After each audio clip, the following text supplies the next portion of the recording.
नमस्कार दोस्तों, स्वागत है आपका हमारी रसोई घर में।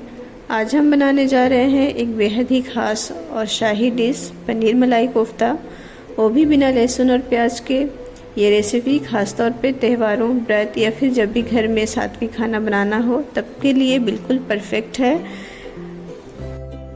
तो बिना देरी किए चलिए ये स्वादिष्ट और शाही रेसिपी को शुरू करते हैं।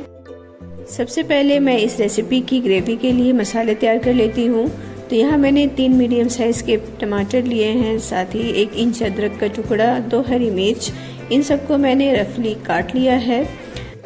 मसाले का पेस्ट बनाने से पहले हमें इसे थोड़ा पका लेना है जिससे कि ये सॉफ्ट हो जाए।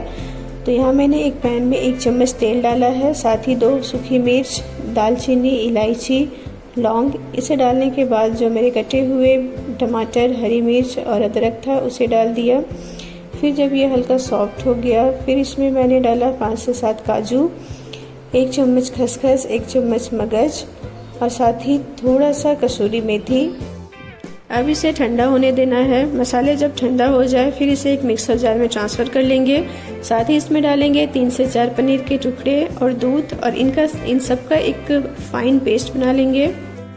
तो लीजिए, ग्रेवी के लिए मसाला रेडी है। चलिए अब चलते हैं कोफ्ता बनाने की प्रोसेस की तरफ। कोफ्ता बनाने के लिए मैंने 200 ग्राम पनीर और 1 उबला हुआ आलू लिया है। इन सबको हमें अच्छे से ग्रेट कर लेना है। साथ ही मैं इसमें डाल रही हूँ छोटा सा अदरक का टुकड़ा, इसे भी मैंने ग्रेट कर लिया है। अब इसे बाइंड करने के लिए 2 चम्मच कॉर्नफ्लावर डालना है, साथ ही स्वाद अनुसार नमक, हाफ चम्मच काली मिर्च पाउडर। अब इन सबको अच्छे से मिक्स करते हुए इनका एक सॉफ्ट डो बना लेना है। कोफ्ता के स्टफिंग के लिए मैंने यहाँ कुछ ड्राई फ्रूट्स जैसे काजू, किशमिश, आमंड, इन सबको बारीक काट लिया है। साथ ही मैं इसमें थोड़ा सा मावा डाल रही हूँ। अगर आपके पास है तो आप डाल सकते हैं, वरना स्किप कर दीजिए, लेकिन मावा डालने से टेस्ट और भी बढ़िया आता है। तो यहाँ हमारा जो स्टफिंग है वो रेडी है। हमने जो डो बना रखा था उसमें से हमें कोफ्ते के लिए छोटे छोटे बॉल्स बना लेना है। इन कोफ्तों में अब हमें स्टफिंग भरना है। तो इसके लिए एक बॉल्स लेंगे, फिर उसे हल्के हाथों से प्रेस करते हुए फैला लेंगे।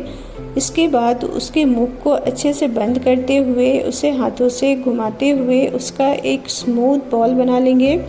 तो यहाँ मैंने सारे कोफ्ते को रेडी कर लिया है। अब इन कोफ्तों को फ्राई करने से पहले सूखे मैदे से कोट कर लेना है जिससे कि ये बाहर से एकदम क्रिस्पी हो, और साथ ही जब हम इसे तेल में डालें तो ये टूटे ना। तो यहाँ मैंने सारे कोफ्तों को मैदे से कोट कर लिया है। अब चलिए इसे फ्राई करते हैं। तो यहाँ पे कढ़ाई में मैंने तेल लिया है। तेल जब गर्म हो तब इसके फ्लेम को एकदम लो कर देना है, और एक एक करके सारे कोफ्ते के बॉल्स को हमें तेल में डाल देना है और इसे एकदम लो फ्लेम पे क्रिस्पी होने तक फ्राई कर लेना है।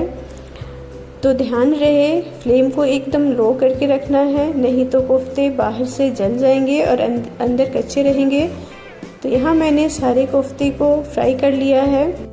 तो चलिए अब कोफ्ते के लिए ग्रेवी तैयार करते हैं। तो इसके लिए मैंने एक पैन में 2 चम्मच घी डाला है, साथ ही 1 छोटी चम्मच हल्दी पाउडर, 1 चम्मच पनीर बटर मसाला। ये बिल्कुल ऑप्शनल है, अगर आपके पास है तो डालें, वरना स्किप कर सकते हैं। अब जो मसाले का पेस्ट था उसे हमें छान करके लेना है। तो यहाँ मैं एक स्ट्रेनर में उसे छान ले रही हूँ जिससे मसाले के जो मोटे टुकड़े हैं वो अलग हो जाए और हमें बिल्कुल स्मूथ पेस्ट मिले। साथ ही मैंने यहाँ थोड़ा सा फ्रेश क्रीम, टेस्ट के अनुसार नमक, थोड़ा सा चीनी और कसूरी मेथी डाला है, और इन सबको अब अच्छे से मिक्स कर देना है। अब ढक करके इसे एकदम लो फ्लेम पे 5 से 7 मिनट तक पकने देना है। 5 मिनट पकने के बाद ग्रेवी एकदम गाढ़ी हो गई है और ये रिच और क्रीमी दिख रही है। तो अब हमें गैस को ऑफ कर देना है और जो कोफ्ते के बॉल्स हमने फ्राई करके रखा है उसे एक एक करके ग्रेवी में डाल देना है। तो चलिए अब इसे थोड़ा सा गार्निश कर लेते हैं। तो यहाँ मैं इसे थोड़ा सा फ्रेश क्रीम और कसूरी मेथी से गार्निश कर ले रही हूँ। अगर आपके पास हरी धनिया हो तो आप ज़रूर डालें, मेरे पास नहीं थी तो मैंने नहीं डाला है। तो लीजिए, रॉयल और शाही पनीर मलाई कोफ्ता रेडी है। इसे सर्व कीजिए गर्मा गर्म नान, तंदूरी रोटी प्लेन रोटी या फिर जीरा राइस के साथ। तो दोस्तों, ये शाही और स्वादिष्ट पनीर मलाई कोफ्ता की रेसिपी आप स्पेशल ओकेजन्स पर मेहमानों के लिए या फिर वीकेंड डिनर के लिए ज़रूर ट्राई कीजिए। और हाँ, अगर आपको ये रेसिपी पसंद आई हो तो वीडियो को लाइक और शेयर करना ना भूलें।